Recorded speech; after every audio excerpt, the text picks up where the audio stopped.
Ok. Bon, alors bienvenue à tout le monde. Ok. Alors, donc, pour faire un petit récapitulatif condensé. Tout le début du livre, il est basé sur le fait que, comme Dieu est spirituel à 100%, pour pouvoir donner à notre monde la possibilité d'exister, il a dû se condenser. Pas se condenser, pardon. Il a dû se limiter. Limiter, pardon, qu'est-ce que tu as dit? Splitter, j'ai dit non. Splitter? Non, parce que tu as dit Si. 20. Non, non, mais on va dire limiter. Limiter l'intensité avec laquelle il éclaire dans chaque monde. Maintenant, comme il ne pouvait pas faire, comme c'était pas raisonnable de passer de 100 à 0, de 100% d'intensité à 0% d'intensité ou à 20%, donc il a fait un système graduel. Un système graduel de contraction. Contraction dans le sens, quand quelque chose se contracte, il devient plus serré. Ouais. Donc, il devient plus refermé sur lui-même, Hachem. Ok. Donc, au début, il va se refermer sur lui-même un tout petit peu. Juste l'idée de se contracter, ça va donner la place à un monde d'exister. Ça va être le monde le plus élevé, le monde de l'émanation. On appelle ça le monde de l'émanation parce que c'est même pas un monde qui est différent. C'est un monde qui est différent, qui est séparé de Dieu. C'est un monde où c'est comme un rayon de lumière. C'est un rayon de lumière, ça fait partie de la lumière. Oui. Donc de la même façon, le monde de Hatzilut, il fait partie complètement de Dieu. Il n'y a rien qui peut exister dans le monde d'Hatzilut. Il est tellement chaud qu'en vrai, il n'y a rien qui survit. Exactement, exactement. Il n'y a rien qui peut exister dans le monde de Hatzilut, c'est le nom qu'on lui donne en hébreu. Le monde de Hatzilut, il n'y a rien qui peut exister parce que l'intensité de Dieu, elle est trop intense, elle est trop forte pour qu'il y ait quoi que ce soit séparé de Dieu qui puisse exister. Maintenant, graduellement, il y aura un deuxième monde qui va s'appeler le monde de Bria. En dessous, il y aura un autre monde qui va s'appeler un monde de Yetzira. On avait dit le monde de Bria, on en avait parlé le cours dernier. On avait dit que c'était le monde de l'esprit. Tous les anges qui sont dans ce monde-là, c'est des anges qui représentent l'esprit et la compréhension de Dieu. Ensuite, on avait dit le monde de Yetzira, le monde de la formation. Et ça, c'était un monde où il y avait des anges aussi, mais où c'était des anges qui étaient en rapport avec les émotions. Et ensuite, il y a notre monde à nous, c'est le monde de l'action. Donc nous, on peut se dire, c'est pas juste en fait, parce que Hachem, il nous a mis dans le monde le plus bas. Donc nous, on est privés en fait de la présence de Dieu. Mais c'est ça le but de la création. On avait parlé aussi des anges. On avait dit, c'est pas juste les anges, évidemment, qui sont parfaits, parce qu'ils sont dans les mondes spirituels. Il n'y a pas de tentation, il n'y a pas de mal, ils n'ont pas d'inclination pour faire quelque chose de mal. Mais en fait, les anges, ils sont créés de manière statique. J'avais donné l'exemple que c'était comme si on parle d'une surface en deux dimensions et un objet en 3 dimensions. La différence entre 2 dimensions et 3 dimensions, elle est énorme. C'est quelque chose qui a un volume, quelque chose qui est plat. Bien sûr.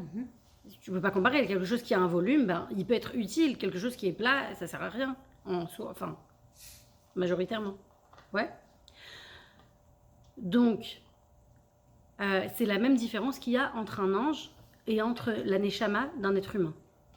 La neshama d'un être humain, elle est infiniment plus complexe qu'un ange, que la fabrication d'un ange. Un ange, c'est une créature super simple. Elle a une fonction et c'est tout. Et elle ne peut pas se dévier de sa fonction. Si l'ange, il est créé pour craindre Dieu, il craint Dieu, c'est tout.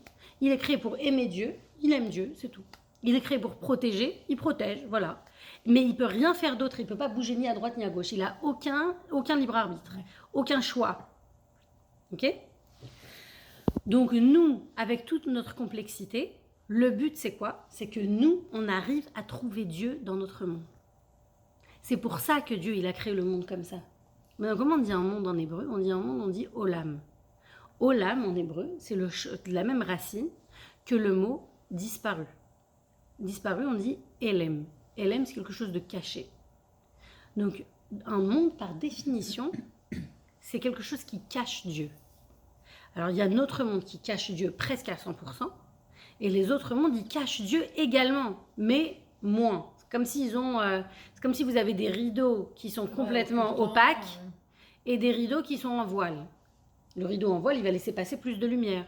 Donc les mondes supérieurs, ils ont des rideaux qui sont moins opaques. Nous, notre monde, il est fermé avec des portes à double tour, genre.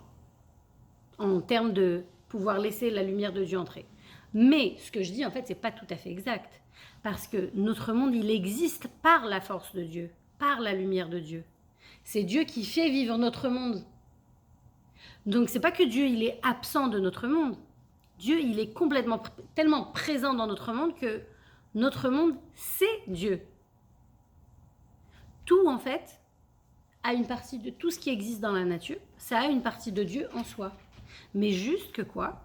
Que c'est caché dans la matière. C'est caché dans la matérialité.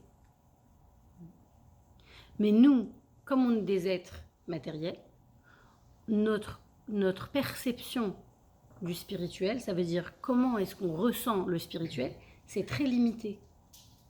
Parce qu'on est créé de manière limitée. Et le spirituel, c'est illimité. On avait expliqué, on avait parlé de la différence du temps dans notre monde et du temps dans les mondes supérieurs.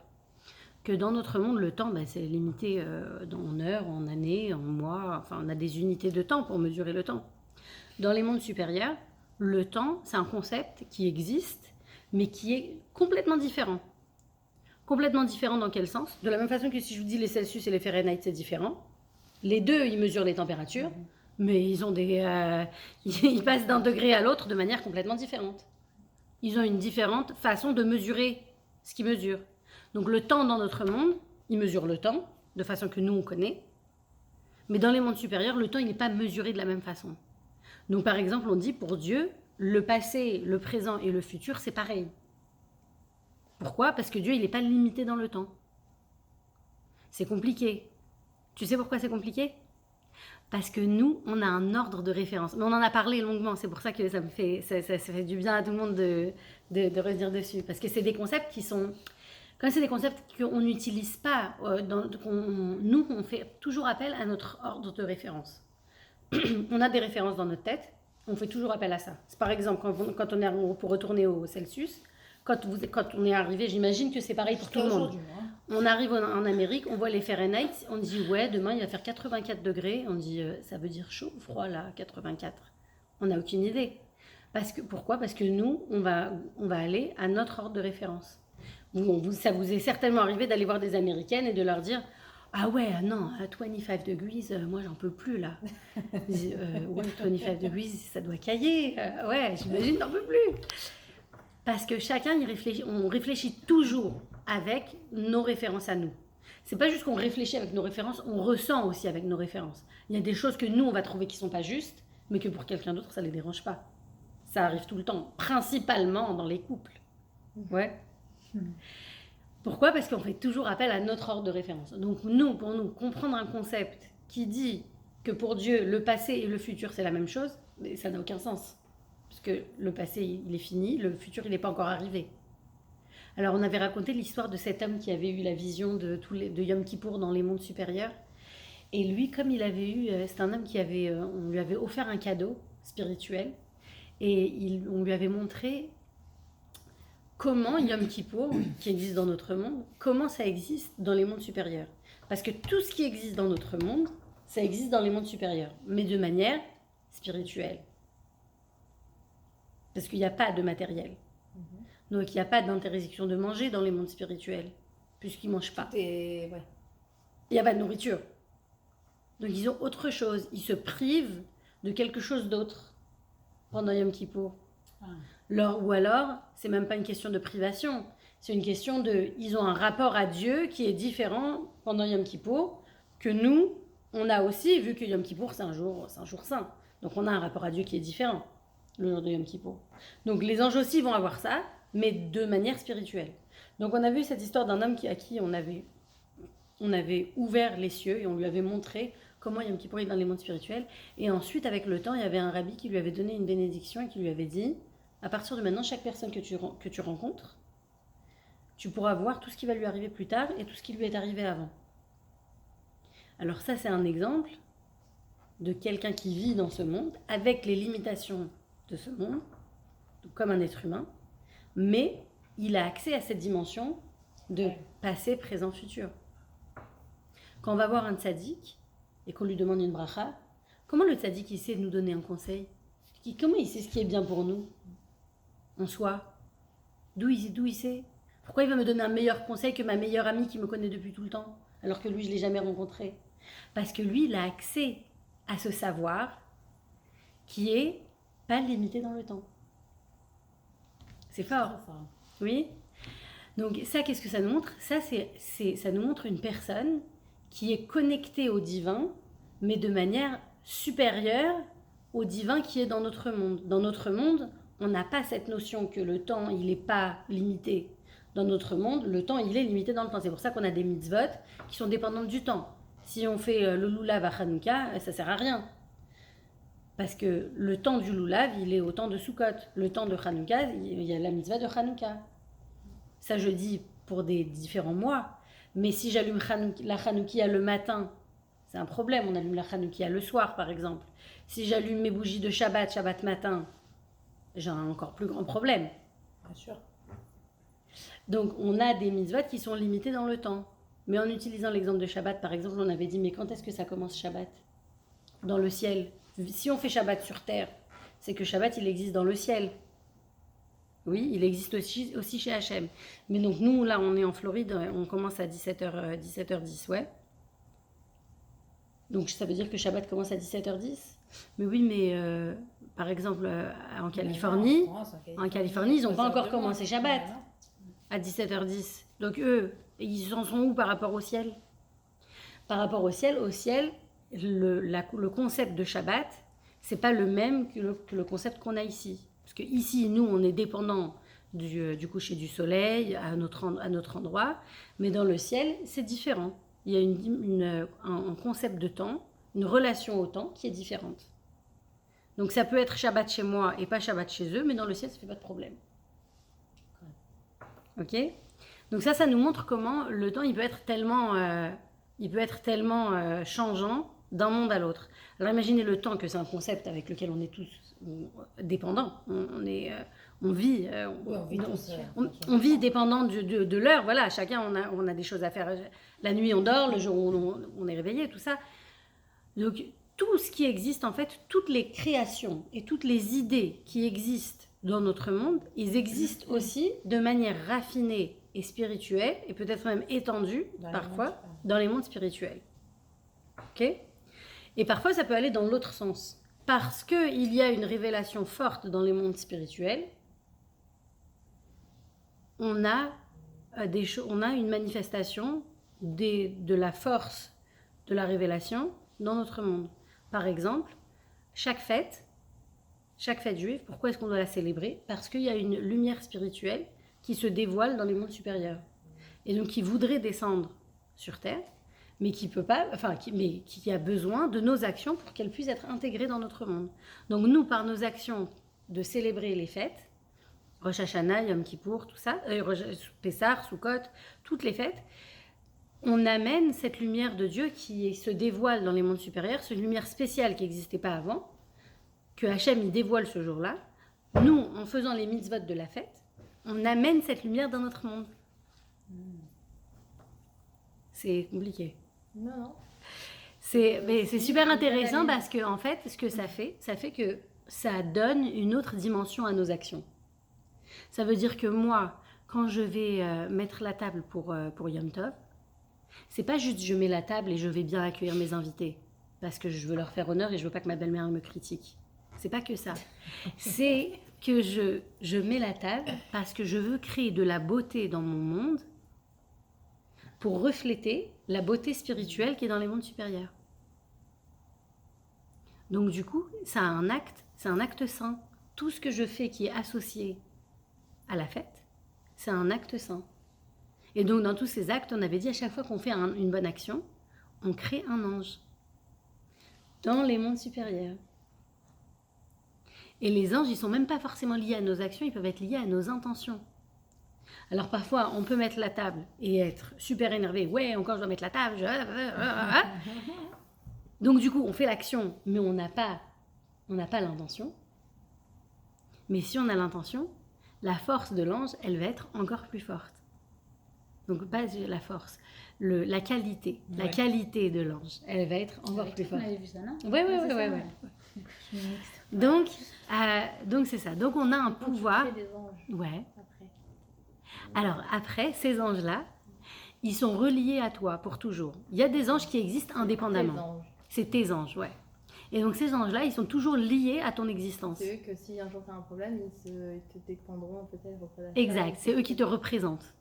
Et donc aujourd'hui, on va voir, ouais, donc c'est ça. Donc ces anges-là, ils t'appartiennent. Ils sont le fruit de tes actions. Mais c'est pas seulement ça, c'est qu'ils appartiennent à ta neshama. Ça veut dire que tu as aussi dans le ciel, tu as les anges qui ont été faits par ta neshama dans les vies antérieures. Donc c'est très beau. Tu vois? Parce que t'as même plein d'anges qui existent grâce à ta neshama que tu n'es même pas au courant. J'irai 120 ans, j'ai mes anges de cette vie-là et ceux ouais. Et ceux des vies qui d'avant. arrivent. Ouais. Et les Avérotes aussi. Alors j'ai bien réfléchi pour les Avérotes. Non, j'ai bien Arrête. réfléchi pour les Avérotes. Heureusement, Parce que dans la chassidoute, on explique toujours que le mal, c'est quelque chose qui a pas la même force que le bien. Le mal, il peut t'attirer vers des abysses qui sont très graves, mais il n'a pas le même pouvoir et le même. Il n'a pas le même. Le mot, c'est pas pouvoir, le mot, c'est Durabilité, non durabilité, ouais. Il n'a pas la même force d'existence. L'existence du mal, elle n'est pas aussi. Elle n'a pas autant de valeur que l'existence du bien. Le mal, il est plus limité. Le bien, il est illimité. Alors, qu'est-ce qui se passe en fait? C'est que la neshama, après ça, on va le voir aujourd'hui, mais donc super transition. Aujourd'hui, on va finir le quatrième monde, le monde de Hatzilut, que je croyais qu'on avait vu, mais en fait, on l'a pas vu. On va finir ce monde-là, mais ensuite, on va passer au... comment ça s'appelle? Au nombre négatif. On avait parlé, jusqu'à maintenant, on a parlé des nombres positifs. Ouais. Genre, nous, on est au 0, et donc on a parlé de tous les mondes c'est ça, spirituels. Et maintenant, on va aller, genre, mais qu'est-ce qui se passe en dessous? En fait, ce qui se passe, c'est comme ça. Dieu, il a créé le monde du bien. Mais il a aussi créé une existence qui s'appelle le mal. Pourquoi Hachem, il a créé le mal? Il n'avait pas besoin. Il aurait pu créer que le bien. En fait, la raison pourquoi Hachem, il a créé le mal, c'est pour nous permettre d'avoir le choix. Ok. Si vous décidez que vous êtes au régime, ouais, et à la maison, vous avez plein de gâteaux. Et plein de... Ah bah si, c'est le meilleur exemple. Attends, tu vas voir. C'est celui qui parle à tout le monde. Ah bah attends, tu vas voir. Weight Watcher, le premier meeting, hein, ils disent toujours sortez toutes les bêtises de la maison. C'est vrai, c'est Étape vrai, numéro 1. ça. Attends, alors, si vous avez plein de gâteaux, de biscuits, de trucs à la maison, maintenant, et vous résistez, mais vous êtes une championne atomique. Ouais.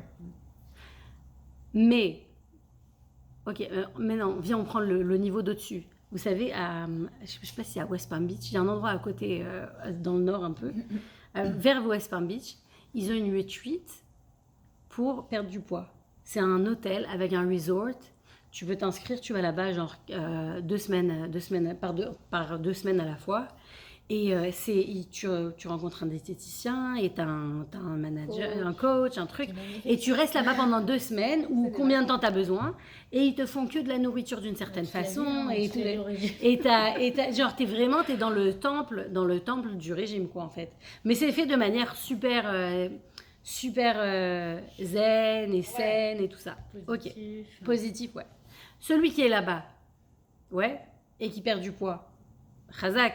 Mais bon, Ouais, mais il n'a pas eu de tentation. il n'y a pas de tentation, Non, on est c'est d'accord. comme les gens qui ont des Hein Il aura chefs moins toute de la journée mérite qui leur préparent des salades, c'est la vrai. personne qui est à la maison avec les enfants qui a les grande goûter, différence. il faut leur Bien sûr. préparer des plats. Ah, ok.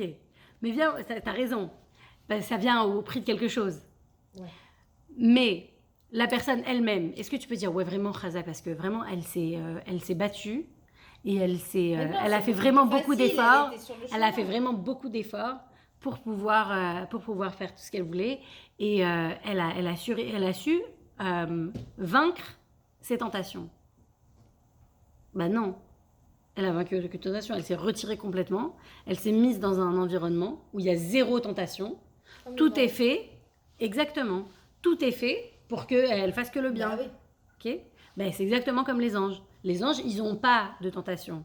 Donc le fait qu'ils fassent le bien, bah, que la cavade, mais ils n'ont pas d'autre choix en fait. Ils n'ont pas d'autre réalité. Ok. Maintenant, nous, Hachem, il a dit, je veux vous mettre dans ce monde-là. Si je vous mets que le bien, bah, évidemment que vous allez choisir le bien, mais ça ne s'appelle plus un choix. Ça s'appelle faire avec ce que j'ai. Moi, je veux que vous choisissiez. Ok? Donc Hachem, il a dit, je vais mettre le mal et le bien. Le bien et le mal. Le mal, il vient toujours en deuxième. Je vais mettre mais aussi dans la création de Dieu, dans la création du monde. Hachem, il a d'abord créé le bien, après le mal. Parce que le premier jour, il a créé la lumière. Et ensuite, il a séparé les eaux. Et la séparation, c'est ça, un peu la création du mal. De séparer. Donc, Hachem, ce qu'il a voulu, c'est nous donner le pouvoir de choisir. Pas seulement parce qu'on a le pouvoir de choisir, mais c'est qu'après, on a le mérite d'avoir choisi. C'est ça l'idée. Que tu as le mérite de choisir. Maintenant, le truc, c'est quoi? C'est que le mal, il a une existence à part. Hachem, il ne veut pas nourrir le mal. Hachem, il dit, moi, j'ai créé le mal, mais moi, je ne veux pas lui donner de puissance, je ne veux pas lui donner de vie, je ne veux pas lui donner de nourriture, en gros. Il existe, mais sur le côté. Donc, le mal, lui, il veut exister, puisqu'il a été créé. Le mal qui a été créé, il a aussi comme un monde du mal. Et dans ce monde du mal, il va y avoir même des anges qui sont destinés à faire le mal. Pas à faire le mal, à nous influencer à faire le mal. Ok? Donc ces anges-là, ces créatures-là, ce monde-là, il veut continuer d'exister. Mais Hachem, il ne lui donne pas de nourriture. C'est comme si vous avez une fleur, le soleil, il vient jamais sur cette fleur. La fleur, elle ne peut pas continuer d'exister. Ok. Donc le mal, il dit, faut que je me nourrisse comme je peux, je vais aller voler. Donc, qu'est-ce qui fait le mal? Il vient voler des étincelles de pseudo-biens qui existent. Parce que le mal, il ne peut pas exister sans le mal, puisque c'est lui le mal. Donc, le bien, il existe. Donc, il ne peut pas prendre le bien, puisque c'est le bien, c'est son opposé. Donc, qu'est-ce qu'il va faire? Il va prendre du pseudo-mal, du pseudo-bien. Du pseudo-bien, c'est quoi? C'est ni bien ni mal. C'est neutre. Et donc, ce neutre-là, on peut l'utiliser pour ce que nous, ce que l'humain, il va décider. Je donne un exemple. Ouais, parce que... Ah ouais, c'est compliqué, hein? Ouais. C'est compliqué. Ok. Un exemple, la philosophie. La philosophie, ça veut dire quoi? Rechercher le savoir. Oui? Aimer le savoir. C'est ça la philosophie. Aimer le savoir. Aimer le savoir, c'est bien. Parce que si tu aimes le savoir, tu vas le rechercher, tu vas l'approfondir, tu vas le découvrir, tu vas arriver à des conclusions. Oui. Maintenant, dans ton processus philosophique, tu peux arriver à des conclusions qui s'alignent avec Dieu ou qui sont contre Dieu. Bien sûr. Donc ça peut aller vers le bien ou vers le mal. Ça va être un exemple. Tu veux dire que nous, ce qu'on apprend, on peut le mettre en pratique? C'est ça que tu veux dire? Ou Ouais. alors choisir de détourner un petit peu, genre les réformistes, c'est ça que tu veux dire par exemple? Les réformes, bon, je veux pas m'avancer. Hein, Non, mais oui, non, mais c'est compris, par détourner la exemple, religion. au lieu d'appliquer. Détourner la Voilà, religion. Tu dis d'accord. détourner la religion. Voilà. Détourner la religion, c'est mal. Est-ce que je peux dire sur les réformés qui Non, représentent bon, le mal? donc t'as Non, je vais te compris. dire pourquoi j'ai du mal, c'est parce que si c'est des juifs, bon, chez les réformés, il y a beaucoup de non-juifs, parce qu'il y a des conversions Oui, qui bien sont pas sûr. cachères. Donc, si on parle de juifs, on peut pas dire qu'ils représentent le mal. Non, je voulais pas dire Mais, ça. non, mais t'as j'ai compris. Mais je saute sur l'occasion Ouais, pour tu faire la comprends. différence. Ouais. Mais si c'est des non-juifs et qui se font passer pour des juifs, ça existe. Hein. Mon père, il me raconte. J'en avais une à l'école quand j'étais jeune. Ah ouais? Ouais, Elle n'était pas juive? pas du tout. Mais elle croyait qu'elle était Et elle est juive mariée avec ou un elle savait juif qu'elle n'était pas juive? Ah non, elle n'était pas juive du tout, elle aimait juste les juifs. Elle aimait les juifs. Ouais. Ouais, ça existe. Ouais. Mon père, il me raconte. Alors, mon père, en fait, ce qu'il fait, 3-4 fois par semaine, ou peut-être même plus, je sais pas, il va à Saint-Paul, il met les tefilines aux gens. Et il va aussi dans les restaurants pour proposer aux gens de mettre les tefilines. Et il me dit, il va aussi au centre. Hein? Elle a su faire Mais la oui, fête. devant, il me dit, il y a une queue Bah énorme, les oui. gens, ils n'ont rien à faire. Bah oui. Donc pourquoi pas? Au centre de Montfleg, c'est le centre étudiant juif à Paris. Il va là-bas. Ah ouais? Ah c'est vrai? Ah trop marrant. Alors il va là-bas, machin. Donc il rencontre plein de jeunes. Et il me dit, tous les ans, je rencontre 2 ou 3 filles. Mais il me dit, mais c'est extraordinaire comme idée. Parce que c'est des filles, elles sont pas juives. Elles sont jolies comme tout. Et ce qu'elles veulent, c'est épouser un juif. Ben, Elles c'est veulent ce pas que je se convertir. Ouais. Elles veulent pas se convertir. Hein. mais elles ont comme ça cette volonté. Attirance vers le judaïsme. Elles veulent. Non, elles veulent un Elles juif, veulent- parce elles veulent qu'elles se ont marier avec un l'impression juif. que, genre, c'est quelqu'un qui va les gâter, qui va leur, tu vois, qu'elles vont avoir une belle vie. C'est même pas Tu crois qu'elles sont attirées par le judaïsme. Ah, wow. Donc Non, elle, je vois. celle que tu connais, elle s'est pas convertie du tout. Pas du tout. Les enfants, ils sont pas juifs et tout. Fais un peu. C'est dur. Et tellement elles fréquentent les juifs que vraiment, tu te doutes pas une seconde qu'elles sont pas juives. C'est ça le pire. Dangereux. Ouais, c'est hyper dangereux. Ouais. C'est hyper dangereux. Ouais. Donc il me dit, ouais, ça arrive régulièrement. Il en rencontre tous les ans. Il y en a 2, 3 comme ça qui repèrent. Et, c'est... Nous, on avait un monsieur qui faisait. J'habitais Porte de Vincennes à Saint-Mandé quand j'étais jeune. Et il y avait un monsieur qui faisait la manche et il avait toujours une kippa et un talit et des titis. C'est pareil. Et donc il savait certainement Que les que les juifs, juifs ils allaient allaient- lui donner. Un jour, il s'est pas retrouvé Shabbat. Non, mais tu vois ce que je veux te dire? Et c'est pareil, ça va dans le Ah, sens ouais. où il voulait faire croire aux gens qu'il était juif. C'est ça Alors qu'il y a qu'aucun une rapport. solidarité hein, Ouais, Ouais, ça. ouais. spéciale bien sûr entre que les Ouais, ça. enfants. ouais. Wow. Mais juste l'exemple, en fait, j'avais pas très bien compris l'exemple que tu voulais expliquer. De la philosophie, Ouais. des choses qui sont neutres. Ok. Il y a des choses que Dieu il a créées qui sont intrinsèquement bonnes. Par exemple, toutes les choses qui sont kadosh, c'est bon en soi. Il y a des sentiments qui sont bons. Mhm. Les sentiments d'empathie, d'amour, de joie, c'est des sentiments qui sont positifs. Ok. Maintenant, il y a des choses qui ont été créées. En fait, beaucoup de dans l'ordre des idées, il y a des choses qui peuvent aller d'un côté ou d'un autre. Ça peut, si nos pensées, par exemple, elles peuvent être orientées vers la kedusha, ou elles peuvent être orientées vers quelque chose qui n'est pas kadosh. Donc, si tu les orientes vers la kedusha, tout va bien, tu restes dans le monde du bien. Mais si tu les orientes vers des choses qui sont impures, eh ben, les forces du mal elles vont dire ah quelque chose pas bien, bam, je Ouais, prends. rattrape. Je prends. Ah, wow. Maintenant, c'est quoi le truc? C'est que du moment où on crée une connexion avec le monde du mal, c'est comme si, genre, ils ont ton numéro maintenant, ils savent où tu es. C'est dur Tu de vas s'en faire sortir. C'est Pirater. dur de se faire, c'est dur de s'en détacher. C'est ça qui est le plus difficile. Donc, ce qui est le plus difficile, c'est de pouvoir se dire, oui, je sais que j'ai un rapport avec le monde du mal, mais je me bats pour m'en défaire. Pas je me complais dans ma situation, je me bats pour m'en défaire. Bon, maintenant je voudrais quand même, parce qu'on a fait une transition rapide du rappel, du récapitulatif au nouveau chapitre. Non, mais parce que j'y avais pensé avant. Donc le chapitre qu'on va aborder aujourd'hui, en fait, c'est le chapitre du monde du mal, le monde des ténèbres. Le monde du trou. Non, le monde du trône, c'était la dernière fois.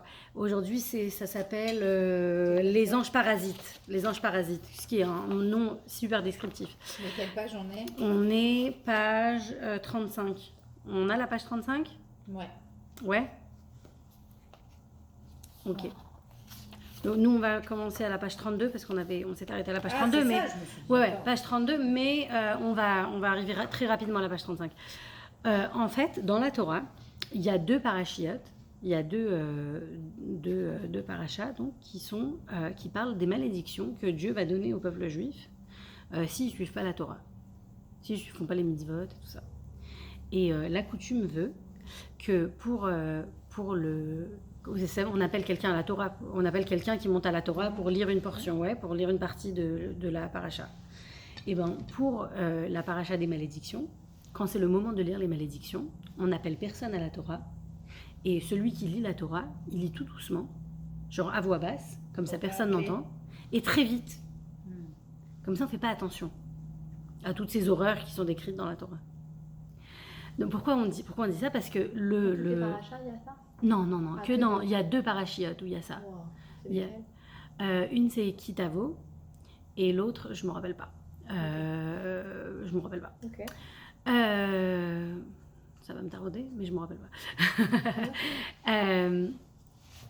Et donc, en fait, l'idée c'est quoi? C'est que oui, le mal existe, mais nous, on ne se concentre pas sur le mal. Donc c'est vrai, on doit savoir qu'il existe, mais c'est pas notre focus. On ne doit pas se concentrer toujours et se focaliser sur comment le mal il fonctionne, qu'est-ce que ça va me faire, et qu'est-ce que moi je fais, à quel niveau de mal je suis, et tous ces trucs-là. Nous, ce qui est important pour nous, c'est de faire le bien. Le mal, il existe, mais plus on lui donne de l'importance, plus il a de l'importance. Il a de l'importance que grâce à nous. Il n'y a que nous qui pouvons le nourrir. Donc si on l'occulte complètement, on le met de côté, on dit, tu sais quoi, moi je fais pas attention à toi. Si t'existes, très bien pour toi. Moi, je veux me concentrer sur le positif et le bien. Ben, du coup, il a moins de pouvoir. Donc comme ça fait partie de notre étude, on va l'étudier, mais je veux juste qu'on se mette dans l'esprit que c'est pas ça le plus important dans la création du monde, à la création du monde avec genre des majuscules. Quand Dieu a créé le monde, l'important c'est pas le mal. L'important c'est le bien. Le mal, il est là juste pour nous dissuader en fait de le choisir, pour nous inciter à choisir le bien par rapport au mal, et que c'est un choix. C'est pas pour nous faire une embûche. C'est justement pour nous dire non, c'est évident que tu vas choisir le bien, puisqu'il y a le mal à côté. Évidemment que tu vas choisir le bien. Ça se passe pas forcément comme ça, évidemment, on est d'accord. Mais a priori, c'est ça l'idée. Maintenant, il se trouve que le mal, il peut être tellement attirant et tellement accaparant qu'on peut tomber dans le mal de manière... on peut être vraiment sous l'emprise du mal. Alors, je voudrais vous raconter une petite histoire. Qui est en fait une histoire pour les enfants. Ça s'appelle Élie et le mensonge, je crois. Je sais plus comment ça s'appelle. Les petits feuillets, là. Ouais, les petits livrets. Ouais. C'est un petit livret pour enfants qui raconte l'histoire d'un mensonge. Et en fait, c'est un enfant, il rentre à la maison un jour et il dit un petit mensonge, genre un petit mensonge de rien du tout. Et tout d'un coup, il voit à côté de lui, il y a une petite créature blanche, mais minuscule, qui est dans sa poche, je crois. Et il dit, qui tu es? Il dit, moi je suis ton mensonge. Et il dit, ah bon, d'accord. Et il essaye de le cacher. Et donc la fois d'après, il est dans une autre situation et il ment encore une fois. Et son mensonge, il grandit. Et en fait, après chaque moment où il ment, et ben son mensonge, il grandit. En fait, c'est un livre, il est très très bien fait. C'est pour montrer aux enfants que en fait, quand on commence à mentir, on se prend dans un engrenage et c'est difficile de s'en sortir. Mon fils, il a été raconté à Samora qu'il a un frère jumeau. Moi, j'arrive à la réunion de parents d'élèves hier, elle me dit... Au fait, on voulait vous demander, il a un frère jumeau, Benjamin. Je fais... Pas que je sache. Ben lui, maintenant, il avait commencé avec son délire, il était obligé de continuer. Donc, je lui ai remis les pendules à l'heure pour la Mora. Il a 6 ans. Et toi, comment t'as C'est réagi avec ton imaginaire. fils? Non, mais moi, ça m'a imaginaire. hyper amusé parce que c'est la 3e fois en fait qu'il nous invente quelqu'un, mais de manière très... L'année dernière, il nous a raconté qu'il avait un enfant dans sa classe qui s'appelait Tzvi Spalter et qu'il était arrivé dans sa classe au milieu de l'année. Et nous, on pensait que il y avait ce petite fille dans sa classe. Et ça a pris des mois. Et ma fille, elle m'a dit, maman, tu sais qu'il n'y a pas de fille dans sa classe. Je lui ai dit, ah bon? Elle me disait, non, il a inventé. Ah ouais, mais c'est peut-être l'imagination. Et il adore. Et c'est la 3e fois, quand il avait 3 ans, il avait aussi inventé des copains. C'était pendant le Covid. Pendant le Covid, il était parti à fond. Le pauvre. Ah, il avait pété les plombs, le pauvre. Je lui avais dit, Benjamin, tu veux venir dans ma chambre? Viens avec moi, je vais allaiter le bébé. Viens avec moi dans ma chambre, je vais te raconter une histoire. Il me dit, attends maman, je vais demander à mes copains s'ils veulent venir aussi. Les petits de 3 ans, ça a été très dur le Covid. Mais c'était super marrant. Donc ça m'a pas surpris.